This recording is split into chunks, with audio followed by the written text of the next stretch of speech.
Hello, my name is Ian Elliott. I represent the Central Washington Sentinel, an advocacy group providing alternate takes on current issues in Central Washington. In tonight's segment, we'll be posing questions to candidates about governmental transparency, the candidate's vision for the future of their jurisdiction, and how they will support economic opportunity in our county. All candidates were provided with questions beforehand and will be given 2 minutes to provide answers to each question. Before we get into the candidates' views, we'd like to offer a special thanks to Inland Networks and INTV for providing the production facilities and skills necessary to bring you these interviews. Okay, let's start off with our first question. You will have 2 minutes to introduce yourself and state the reasons you are running for this position. Thank you. My name is Nancy Lillquist. I'm running for Kittitas County Commissioner. I'm running to help shape the future of our county and maintain our quality of life. There's 3 parts to protecting what we have and providing a sustainable future. First, a strong, diverse economy so that people can meet their basic needs. Second, supportive communities that respect all citizens. And third, healthy environment that protects our ecosystem services on which we rely. Achieving those goals requires fiscally responsible government. We need to spend our taxpayer money carefully. And it requires respectful and transparent government, one that encourages public participation. I have the experience and education needed to do the job. My education is in geography and water resources management. That will help me understand land use and water issues. I've worked for governments in 2 states, and that will give me a perspective on dealing with state agency personnel. And third, I have served on the Ellensburg City Council for 17 years. I have a proven ability to listen respectfully and work with partners. What is your vision for Kittitas County in 5 years, in 10 years, and long term? I expect that Kittitas County's population will grow by about 2% per year. That means about 20,000 people in the next 20 years. And that will put pressure on infrastructure, communities, and our natural resources. It also creates some opportunities for increased jobs and cultural enhancements. In 5 years, I see the county and the cities working collaboratively to solve issues for transportation, jobs, and housing, and working together to reduce the risk of wildfire and flooding. In 10 years, we are working together towards a stable, diversified economy.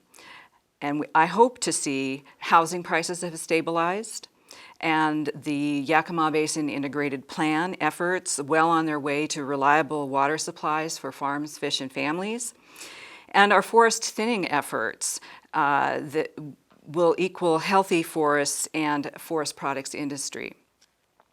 Long term, I see the county and cities meeting the needs and expectations of the citizens within their budgets. I see diverse economies that support our citizens, and communities that are safe and vibrant and welcoming, and residents and tourists enjoying our trails and other recreational assets. And I see farms and forests and rivers that are healthy and productive. And that's the vision that I will work towards as your commissioner. What do you see as the essential difference between the upper and lower county? I approach this through the lens of a geographer. We start with our landscape and climate. Upper County is wetter, steeper, forested, versus our lower county, which is drier, gentler, and with a shrub steppe environment. And that has led to different economic traditions, with the Upper County economies relying on forestry, mining, and now tourism, versus the Lower County, which has relied on agriculture, education, and government for their economies. And that has led to some cultural differences.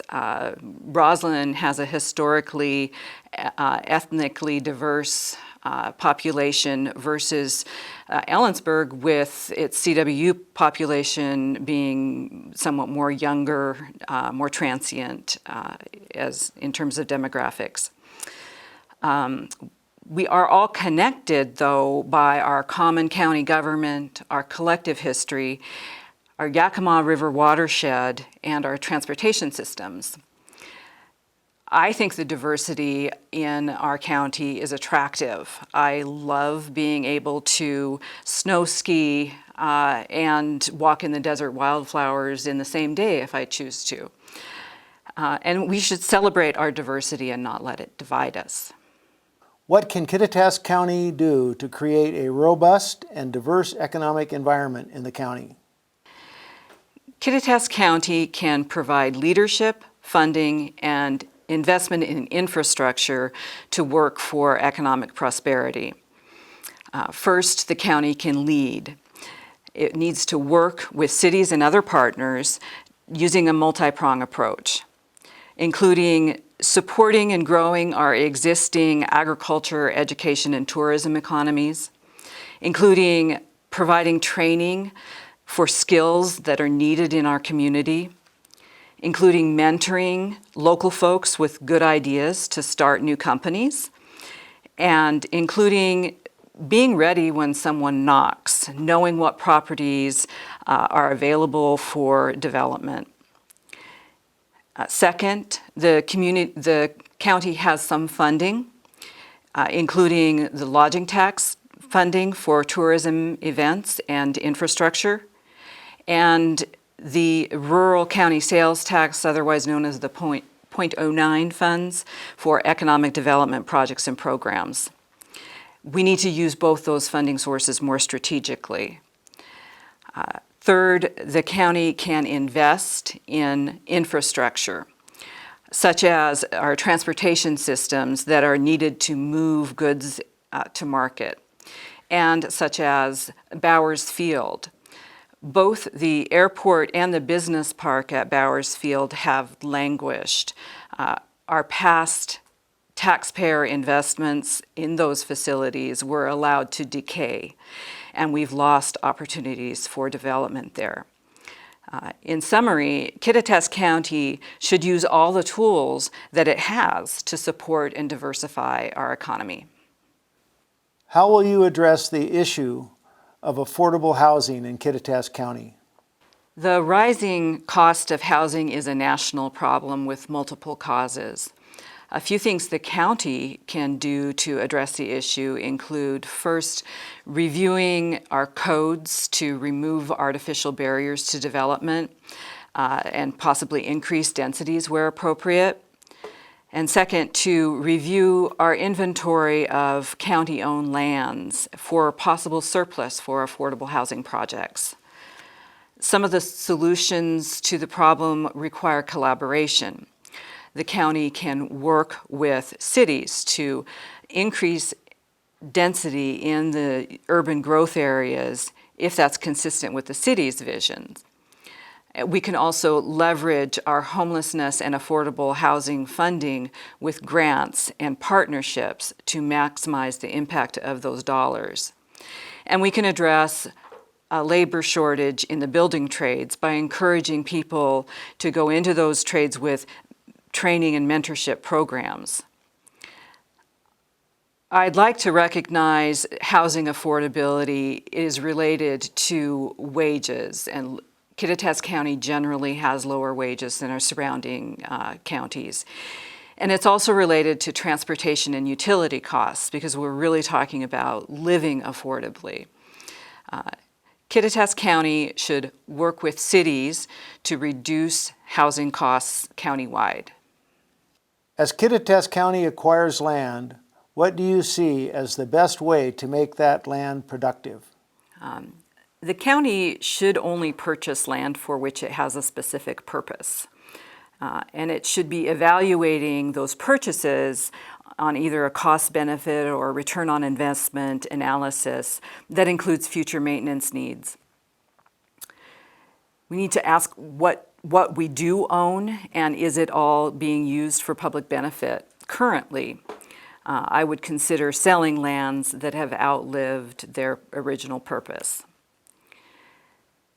I've been critical of the county for some of the purchases near the event center in Ellensburg for their expansion plan. What return on investment was there for purchasing a trailer park? We're spending almost $2 million, if you include the interest on that bond, for RV parking during the 1 week of the fair. And what was the purpose of purchasing a bowling alley other than to control some adjacent properties? We spent $550,000 on that bowling alley and have spent $100,000 in the 5 years since to maintain it, and we haven't used it yet. I think it'd be better to spend that money on maintenance of critical existing facilities like the rodeo grandstands, or invest that money in maintenance at Bowers Field.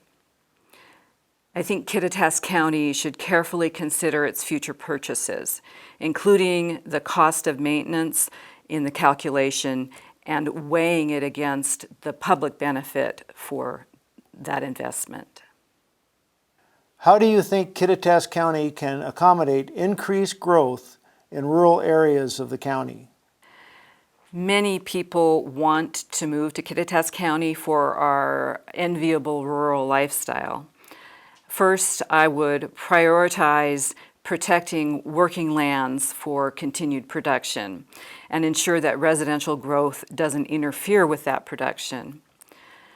Second, we need to steer new homes away from hazard areas, such as high-risk wildfire areas and flood-prone areas, because it ends up costing taxpayers to protect those homes if they're built in those hazard areas. And then we can consider where increased growth is most appropriate in conjunction with the cities and other communities. We need to plan carefully, or we will lose both our resource economy and our rural lifestyle that we value. Do you support the hiring of a county manager? And how do you view that position? I support a study of how to increase the efficiency of county government generally, and that may include a county manager. Kittitas County operates under Washington State's default form of county government. So we have 3 co-equal elected commissioners who have both administrative and legislative duties, who can't talk to each other outside of a public meeting, and who rotate supervision of different departments annually. Possible alternatives to that form include the Board of County Commissioners just simply voting to hire a manager to perform those administrative functions. And 10 counties in Washington have done that. Second, the state law allows for a public vote to change to a charter form of government, and 7 counties in Washington have done that. The pros and cons of hiring a manager include the cost of the manager, and I assume that the commissioner's salaries would be reduced if it was just a legislative function. But I think that there's other cost savings that could be realized from the efficiency. A study might include the Secretary of State assistance to help local governments evaluate and streamline their processes, or we could commission a committee of talented local folks to evaluate our organizational structure. I am convinced that the county needs to do some sort of process audit to streamline its function, and possible solutions may or may not include hiring a manager.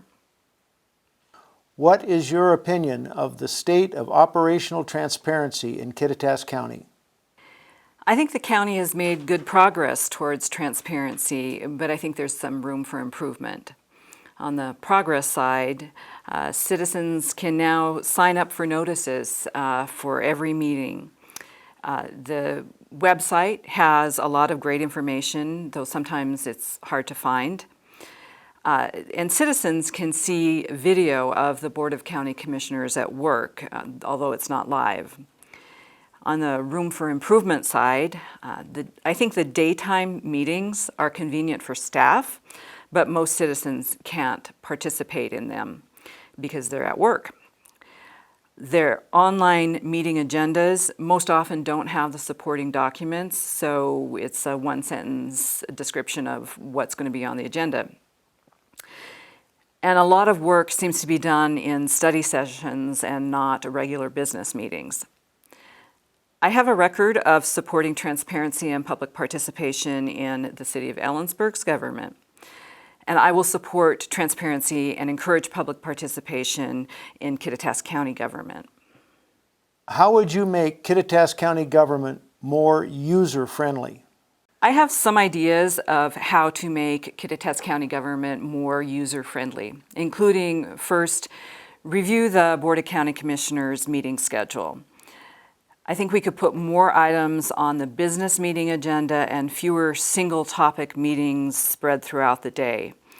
I think we should consider more meetings in Upper County to make it easier for Upper County citizens to participate in their county government. And second, I think we can improve customer service at the county, ensure that all staff are trained in the customer service expectations, and also improve employee retention. The current high turnover in county staff means that it's often an inexperienced person that is helping you at the counter when you go in for county services. Third, I would strive for creating clear, consistent policies in everything we do.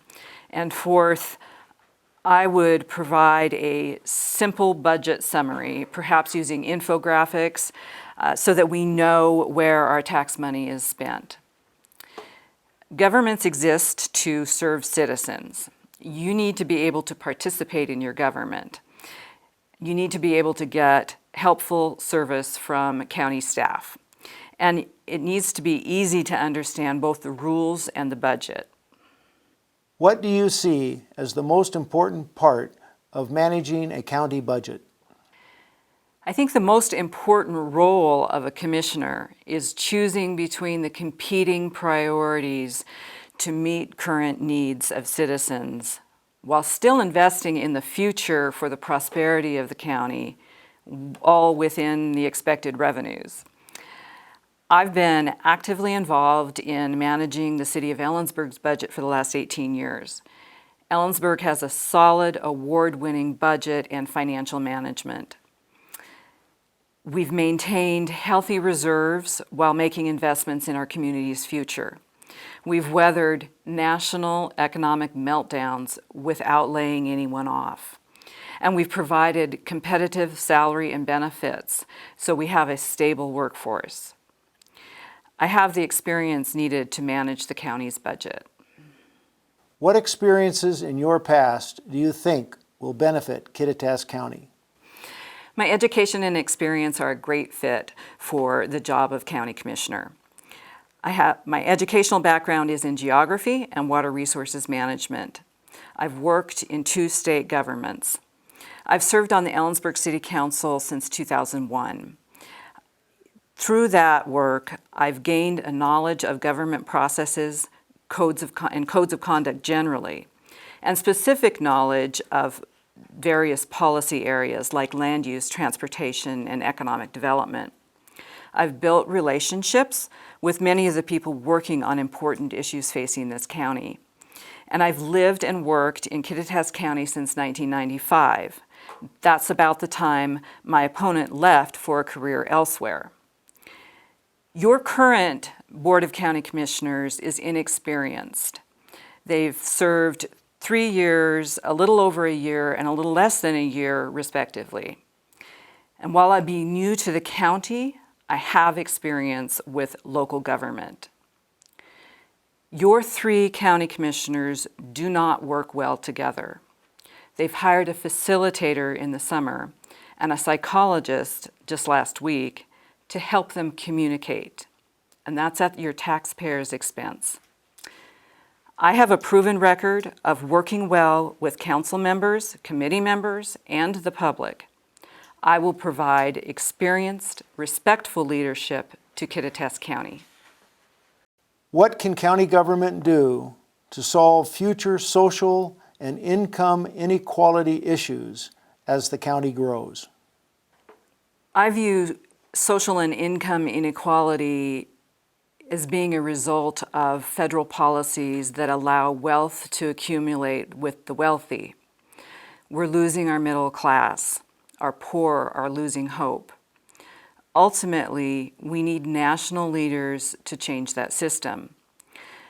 But the Board of County Commissioners needs to work within the system that we have to create sustainable, supportive communities here. We can, first, develop economic opportunities. Second, address the high cost of housing, and I've provided details in other answers. Third, we can provide quality education that prepares kids for work, that teaches family financial management, and prepares everyone to be good citizens. And fourth, I think we need to foster civil dialogue to heal the divisions within our community over upper or lower county, or rural versus urban, seventh generation versus newbies. The politics, race, religion, and whatever else we think might divide us versus them, so that we can work together to create a prosperous future for everyone in our county. Again, my name is Nancy Lillquist. I'm running for Kittitas County Commissioner in District 1. I am asking for your vote, and I hope to serve you as your commissioner next year. I want to thank INTV for their time today, and Central Washington Sentinel for putting this program together.